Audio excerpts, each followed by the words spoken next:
Okay, so I'm about to film some reviews on some guns that I used to own or owned many times, even in some cases. And I never filmed reviews on them, and I don't know, maybe somebody will want to listen to a fucking audio review of a fucking gun. Uh,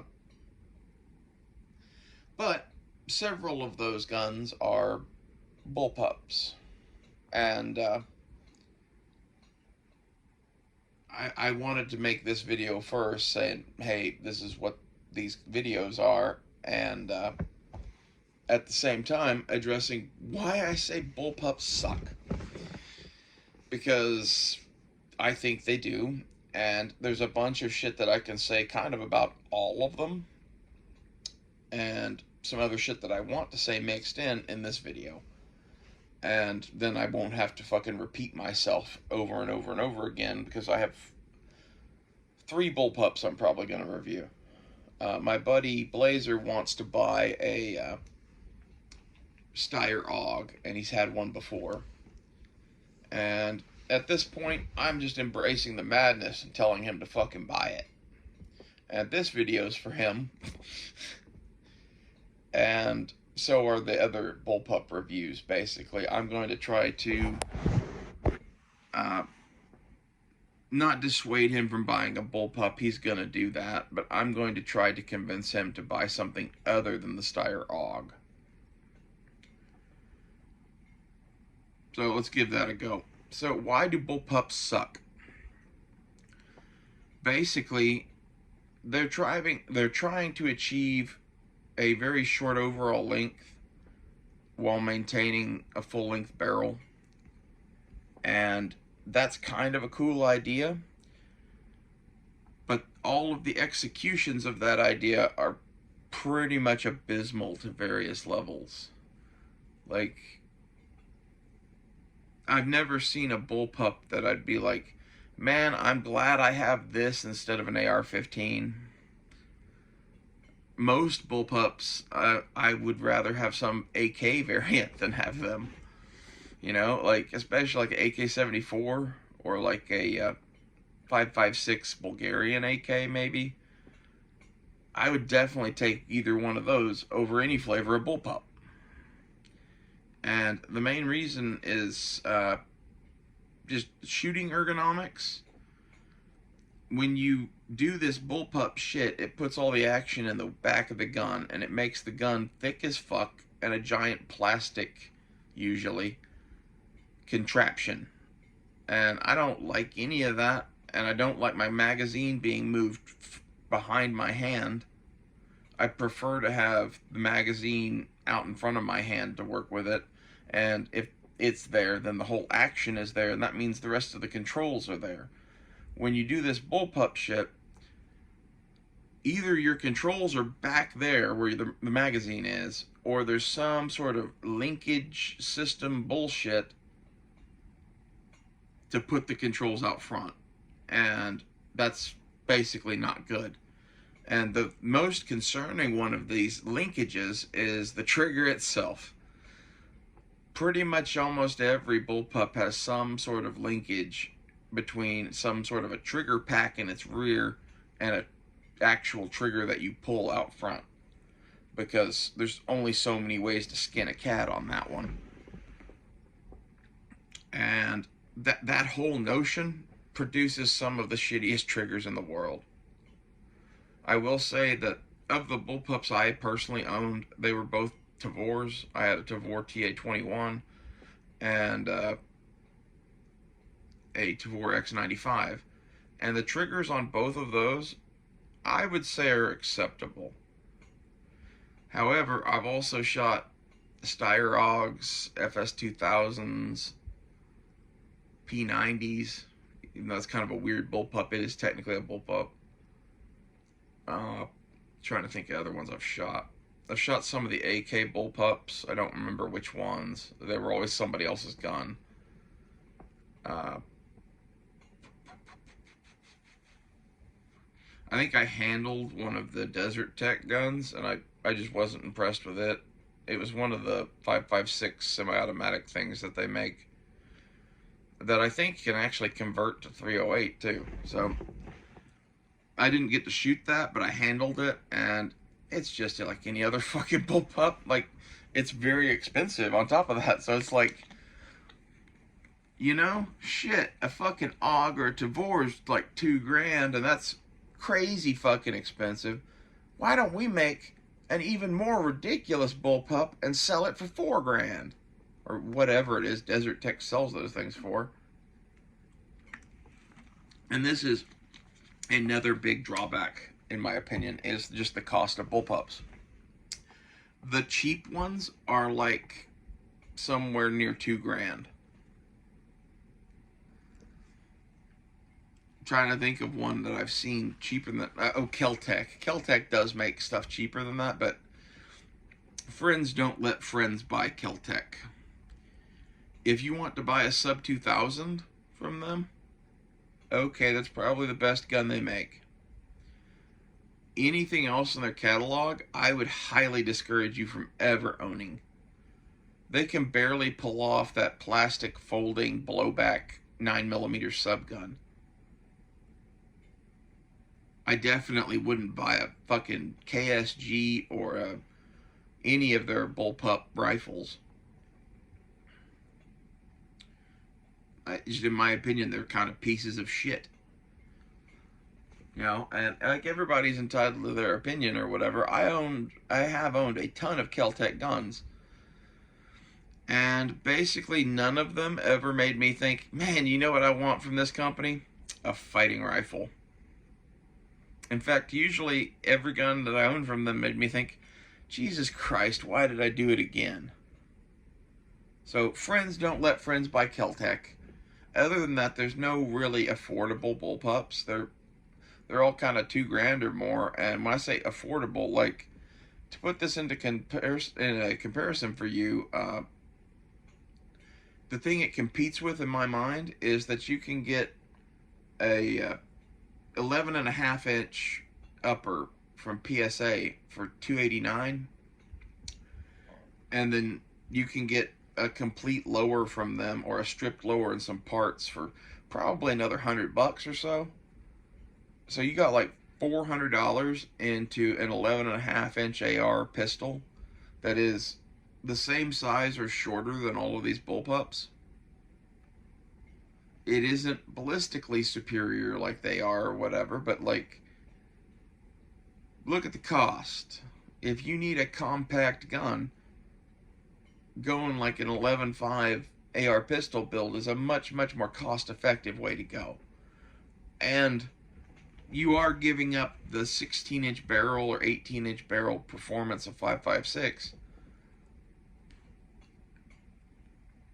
But just for me personally, I think that's less of a big deal than all of the myriad of shit that comes with owning a bullpup, and that is weird controls, giant plastic fucking tuna stock that the whole thing fits in. You know, the tactical tuna or whatever they called the fucking FS2000 from FN. Like, the expense, the fact that I could probably buy 5 or 6 of those PSA cheapy AR-15 pistols for what one bullpup costs, that's a factor. And it also means that you could step up to like a $1,000 or $1,500 price point on the AR pistol and build something just out of this world. Probably at that point, like, if you did it right, you might even be able to buy a can for that 11.5 if you wanted to, like, especially if we upped it to the price of the bullpup. You could definitely build an 11.5 gun with a suppressor for the same price as a fucking you know, any bullpup you care to mention that's reputable.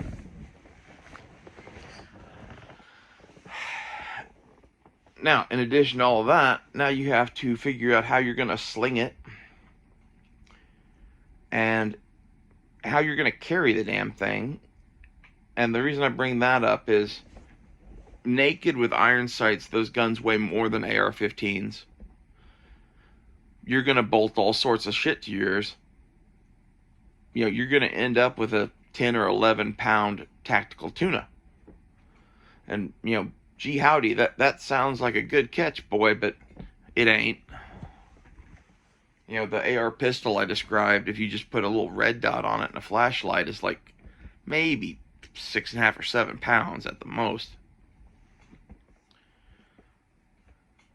That's a significant difference. For the sort of shit that you're going to want a small gun for, it being that much lighter means you can carry more ammo and means that you are more maneuverable with that gun. And again, I'm assuming if we're going with a small gun like this, we're probably in and amongst structures and shit for the most part. Now, the bullpup does have the advantage of, well, it is a small gun, but it has a long barrel, so you can use it anywhere.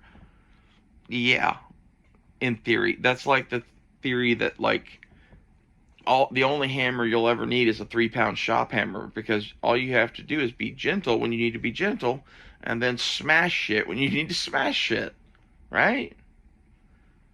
Technically true. Execution differs. Like, you need a tack hammer, you need a claw hammer, you need like a ball peen hammer. There's all sorts of different flavors of hammers, especially like in a blacksmith shop. Get the hammer that's right for the job that you're going to do, and in this case it's rifles. And if you're going to be out in Afghanistan, then focus on a fucking longer barrel and some optics that are for precision shit at longer range, maybe. Like, that's SPR territory. Whereas if you're going to be clearing out the Gaza Strip, this is where you might want a shorty or some sort of bullpup. And, like, in my opinion, a bullpup is kind of like a subgun or a short AR or a crink or something like that, in that it doesn't have a lot of their downsides, but it has different downsides, and you're not going to use that thing if you don't have to. If you have choices, like, look at special operators around the world. How many of them even use a bullpup at all? It's basically none. Like, the whole community uses fucking AR-15s. Even the fucking Russians. It wouldn't surprise me to find out that the Chinese special forces used M4s.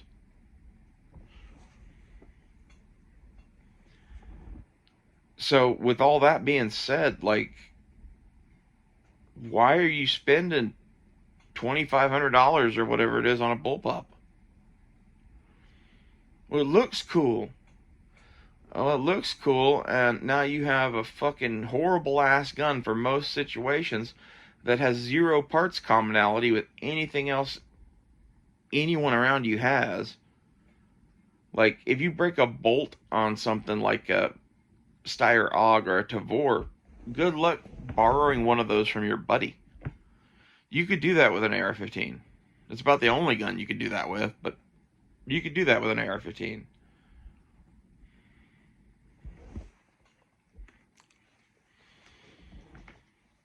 I think these are things to consider whenever you're talking about a bullpup. Is the first question is, why the fuck are we doing this? Because it doesn't make much sense to begin with. So Blazer is in the camp of Steyr AUG, cool, man. And I can't disagree. It is fucking cool. But I would never buy one.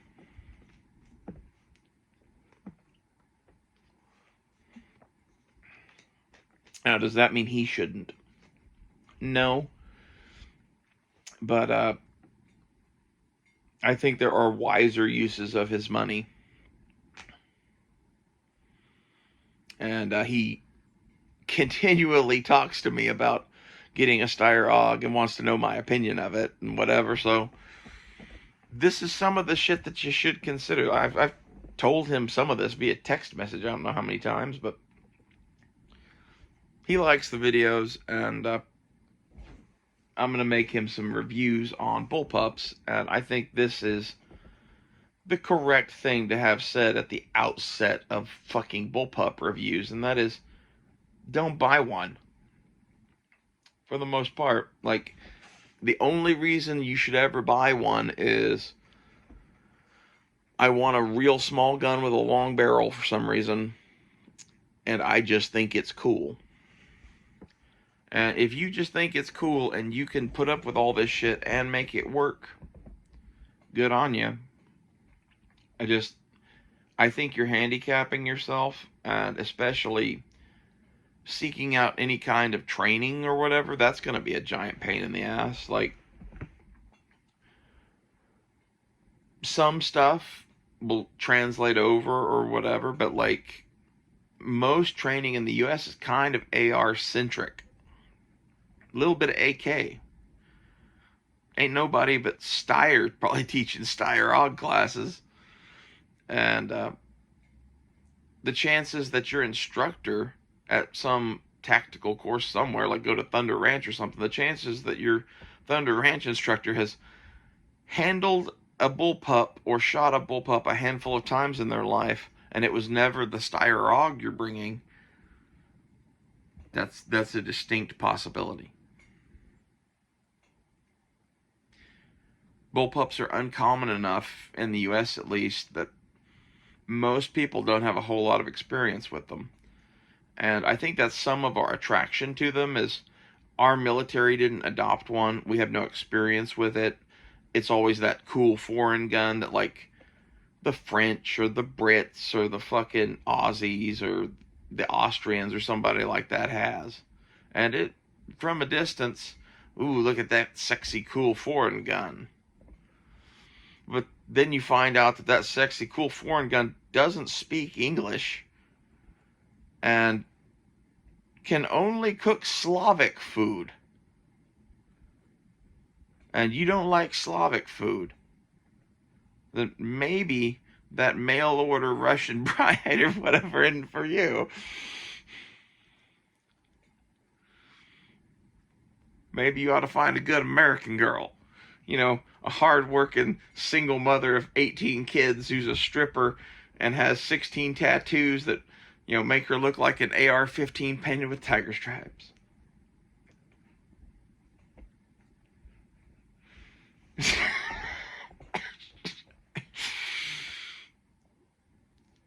That's all I'm saying, man.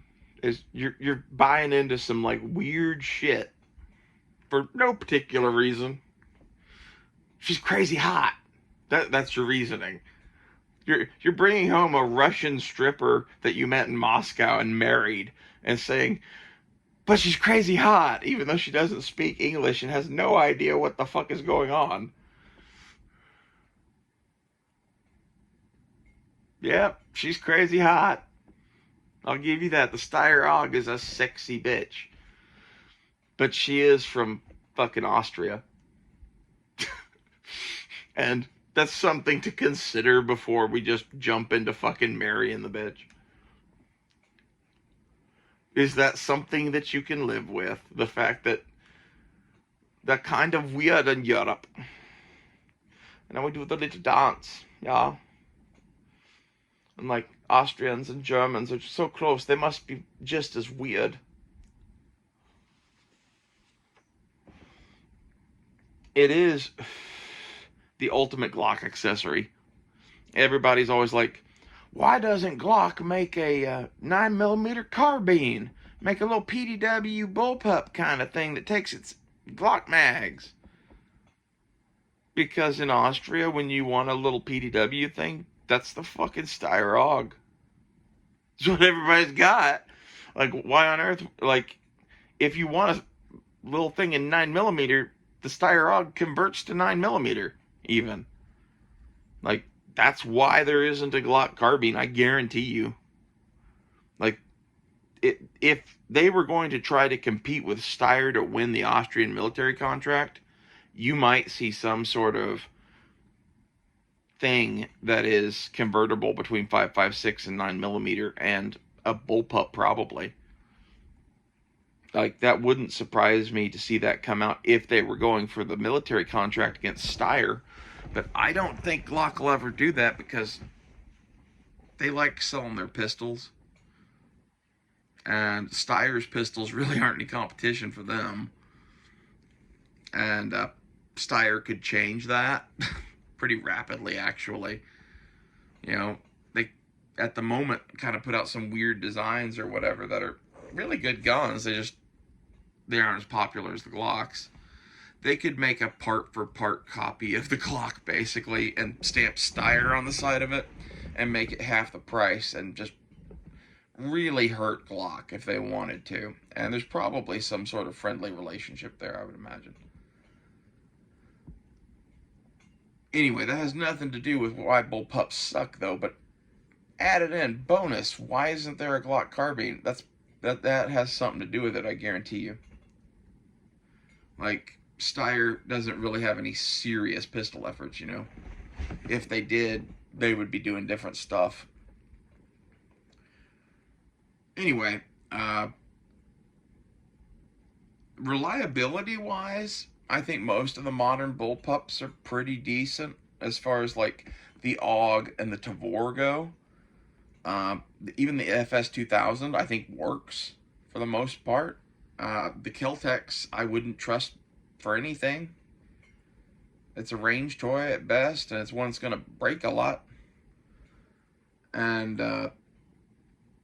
you know, the Desert Tech shit, from what I've seen, it's quality. I don't know how it holds up or whatever. Desert Tech is kind of a sniper rifle company. So it's interesting to see them making a 5.56 bullpup. But I have zero interest in it, so I really haven't looked that much into it. But my guess would be that its reliability is probably somewhere in this, you know, upper tier of bullpups just based on its price. Because if you're going to sell a gun for as much as they sell that Desert Tech for, and it doesn't even work, man, that's some balls. Like, you do that to enough people, you piss somebody off who could put you out of business, man. And I don't even mean like showing up with a gun. I mean like the types of people that buy these guns are fucking millionaires and billionaires and shit. I used to sell high-end shit in the gun-related world, or what it was. NFA, night vision, and high-end guns. And all of our clientele were fucking loaded. And most of them bought fucking bullpups. So if you're going to make the Desert Tech or whatever, or any high-end bullpup over $2,000, better make sure the motherfucker runs. Because, like, it's one thing to piss off 1 or 2 billionaires. It's another thing to piss off 500 of them. And, like, one of our former customers or whatever was a guy that, like, he wanted a minigun, so he bought Dillon Arrow. Like, now that's a gun collector. That's all I'm saying. So as far as reliability goes, I think most of the ones that you would buy seriously probably work. I don't know about that Croatian piece of shit that Springfield Armory sells. I think that's a weird gun, and I wouldn't buy that. Like, if you're asking my opinion of, hey, which bullpup should I buy? Not the Springfield Armory one. Like, anything made by FN, anything made by the Israelis, anything made by Steyr, I'd probably stick to those. Maybe Desert Tech if you want to go that route or whatever. Like, that's a new thing. Who knows? The Tavors and AUGs have been around for quite a while, and the FNs kind of have too. Like, those are the ones that have kind of done the best at this concept. But basically, every last one of those is kind of really expensive. And at the same time, most of those guns aren't going to shoot as good as an AR-15. Like, just accuracy-wise. And maybe even reliability-wise, the AR-15 is a very, very, very reliable gun. So I don't even know if the reliability of those upper end bullpups are really a match for the AR-15. Like, go watch In-Range TV's mud tests, and the thing you'll notice is that the gun that's fucking unstoppable is the M16 AR-15. And some of that is the design, and some of that is, you know, it's been in use since the early 1960s. They kind of got it figured out. And the design lends itself to being able to do this, being kind of a sealed up DI system. But it wouldn't work as well as it does if it hadn't had 70, I don't know, not 70, like 50, 60 years of a development cycle on it. Although really it is kind of 70, because the original prototypes for the AR-10 that are like weird ass shit that use BAR mags, those go back to World War II, basically. Like somewhere in the mid 40s.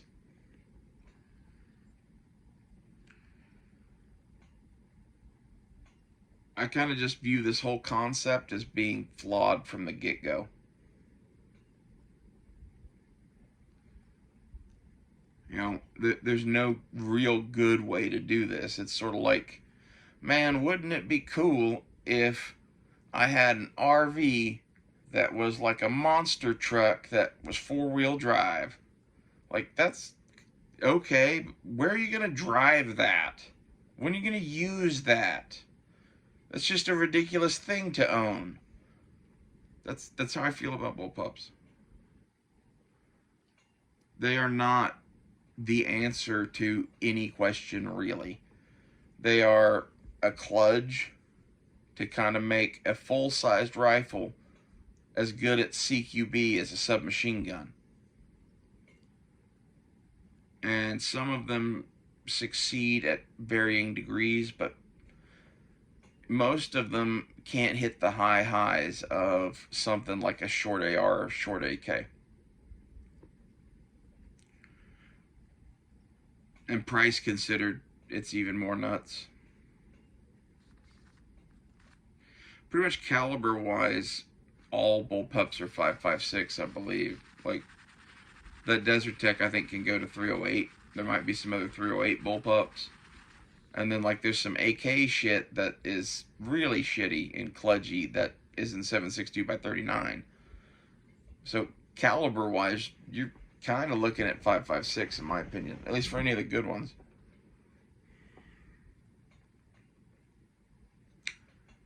And that's pretty much the reason why you're directly comparing with the AR-15, because that is the 5.56 gun. And another point of in all this is, what magazines are you going to use, and which gun is it? Because like the FN gun only takes Stanag mags. Like, it has a rubber wipe thing in it that seals to the shape of a Stanag mag. So good luck running PMags in that shit. PMugs.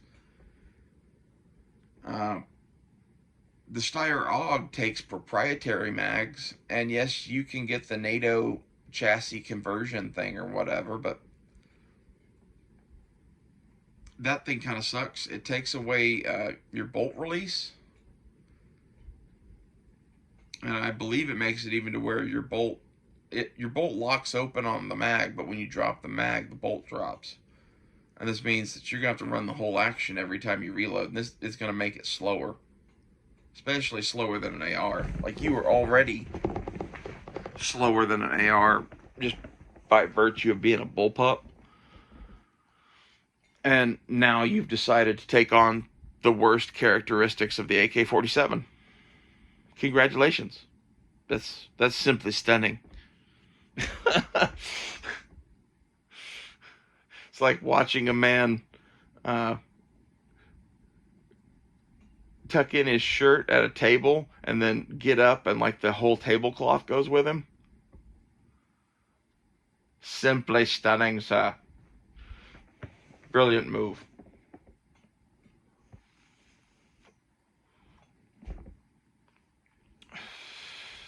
probably best to make your $2,000 plus ultimate fighting rifle not share characteristics with a fucking $30 AK-47. Just putting that out there. Like, if you want to take inspiration from its gas system or whatever, okay, that's a good part of it. If you want to take inspiration from its controls or from its magazine system, I question your sanity. Like, those are not the good points of the AK-47. Anyway, there's probably some other stuff that makes bullpups suck, but that's most of the major points I'd like to hit. I mean, think if there's anything else I want to mention before we wrap this up.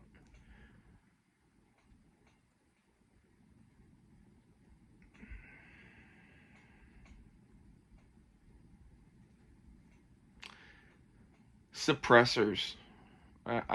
Yeah, we need to talk about suppressors because, like, most guns have to be tuned to run a suppressor. And on something like an AR-15, where there's a huge aftermarket and a bunch of interchangeable parts, that's pretty easy to do. With the bullpup, usually you have some sort of gas regulator at the front that you can crank into various positions, and one of them will have an S for suppressed. And you just have to pray that that works with your can. So that blows. You know, if you're having some sort of spring issue or buffer weight issue, can't tune that shit either. You just have to pray that the Steyr gods did things correctly, which if I was going to bet on companies to do things like this correctly, it would probably be Steyr and FN. I don't know about the Israelis, but the Israeli shit tends to work. So,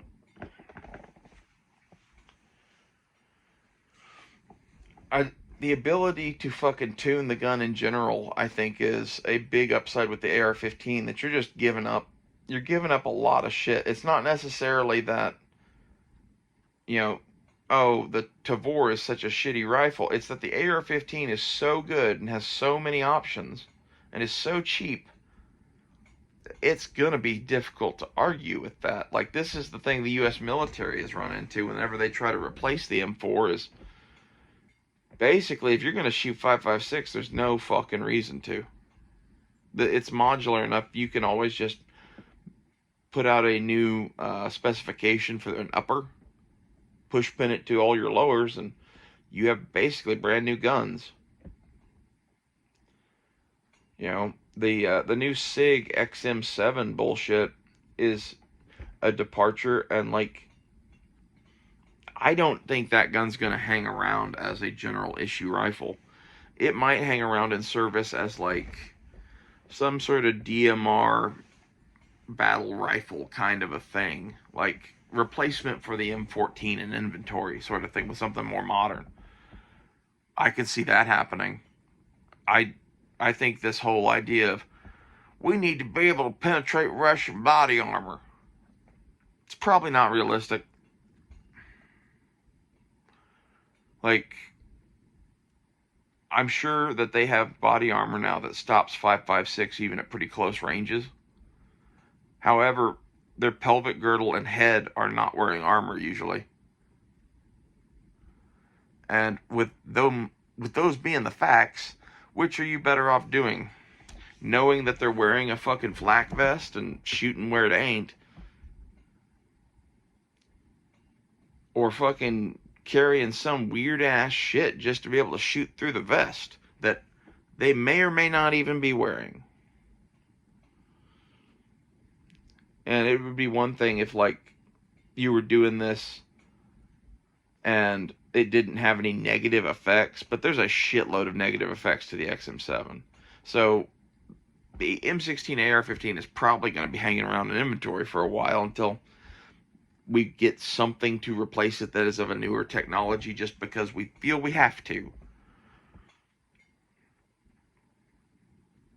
And this is kind of some of the shit going on with the bullpup market, is there's very few competitors in it. If the market was not so dominated by the AR-15, I think bullpups might get more of a fair shake. And the most interesting bullpup I've seen lately was basically a AR-15, AR-180 kind of lower thing that a Brownell's AR-180 upper just kind of pins into, and then you can make an L85 looking thing out of it. I think Forgotten Weapons did a video at SHOT Show over this thing. I think the Firearms blog did too. It was this last year at SHOT Show. If you look up SHOT Show L85A1, it'll come up because there's not that much SHOT Show about those guns. And it's not a true L85. It's a new AR-15, AR-180 bullpup thing that they put kind of some dress-up furniture on, because the L85 is an AR-180 based platform. It kind of makes a cool thing. However, just as a bullpup without that dress-up furniture on it, now you're starting to get into something that could compete with an AR-15. It has a lot of the same benefits of the AR system just by virtue of designing a lower that uses a lot of AR parts for standard AR-180 uppers from Brownells. That's not a standard AR-15 upper, but it's closer than a lot of this other shit we're talking about. And honestly, if somebody could build a version of that lower where you could use a standard AR-15 with maybe a modified bolt carrier, that would be sick. Have a DI AR bullpup thing with a 16-inch barrel that's the size of a fucking 10.5. That'd be kind of cool. I don't know if it would be worth having, and it would all depend on how expensive it is and how well it works, but that would be the bullpup I would look to buy now, is that L85 thing that they showed at SHOT Show. I believe that's basically kind of a kit that is a firearm in and of itself because it's lower. And then you have to buy your upper separately, and it's not just the Brownells it works with. It's got a list of a bunch of different AR kind of type uppers that are made to be folding stock AR-180 kind of things with piston systems for the most part. All of those kind of uppers work on it. There were 3 or 4 companies, so you'd have plenty of choices. The Brownells would be my choice because honestly it's more affordable than some of the others, and it's kind of more old school, like an AR-180. And for all the stuff I'd do with that gun, that would work for me. And if you want to buy one of those things and play with it or whatever and see if you like it, okay, just I wouldn't have my expectations set that high. And again, that thing is even kind of expensive when you consider that kit that they're selling is, I think, $800 or something like that, and then you have a Brownells BRN 180 upper at the very least, which is I think about $1,000. You're in the same fucking realm as everything else. Bullpups are going to be expensive.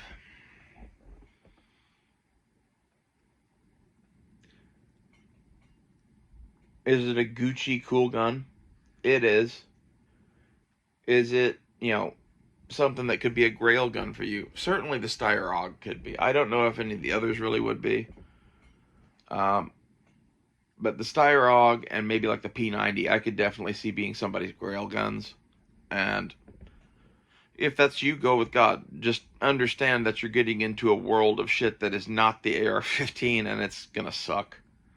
And that highly likely that grail gun is going to be a safe queen. Well, tell me in the comments below, what do you think about bullpups? How wrong am I? I'm sure I'm going to get yelled at by the bullpup fans, but honestly, I kind of feel I've just stated the facts with a bunch of other bullshit mixed in, because that's what we do here. But who doesn't want to hear about the XM7 and fucking whatever else it is I talked about? I'll see you guys later.